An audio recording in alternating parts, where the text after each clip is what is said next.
I remember going to that farm as a boy and going out and helping my uncle milk the cows, and he had an adopted son. He didn't have any natural children, and we played in the grove up alongside the farm buildings and shot blackbirds in the trees and captured frogs and with our BB guns. I would usually go each summer as a boy and spend a couple of weeks with Hannah, with my two uncles, my mother's brothers, and then with my grandma Herman, which was my father's mother.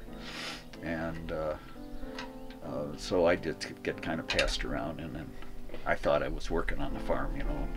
I got to drive the big Farmall H tractor, and they were picking up hay bales, I remember, and they'd let me drive the tractor from bale to bale, you know, and the men would pick them up and stack them. And I couldn't hold that clutch, and it was all the strength I had. I might have been 10, 12 years old, I don't know, somewhere in that range. But that clutch pedal was so heavy, and I remember, hurry, get the bales on, I can't hold it any longer. Well, what a thrill that was to drive a piece of machinery, and it was always fun, yeah. And of course they had all of their traditions of the things they ate, the Swedish foods, and my uncles would tend to come into the town during the middle of the day, middle of the morning for coffee break, and they'd come to my Aunt Hannah's house.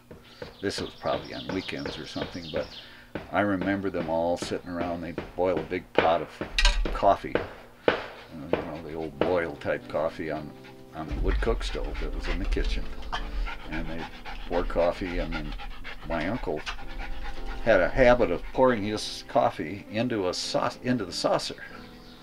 He'd pour it into the saucer, and he'd pour cream on it, and it would be about a half and half mixture.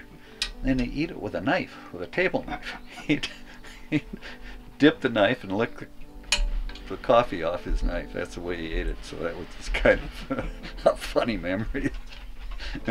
In this kitchen, on the wall was the big telephone. You know, the big wood box telephone with you crank and dial into Central and ask for the house you wanted to call. Another memory I have, one of the summers I was visiting, was that my Uncle Joel on my mother's family farm, we were out playing in the woods, and when we came back in, there is a cow laying in the driveway. And they'd slaughtered this cow right in the open on the driveway and taken it all apart. You know, the innards were all taken out, and they were getting ready to cut it up. And I remember having liver that night from this cow that had just been slaughtered, and of course I was kind of dreading that. But that was the best liver I ever ate. But God, it was good. It was just like candy.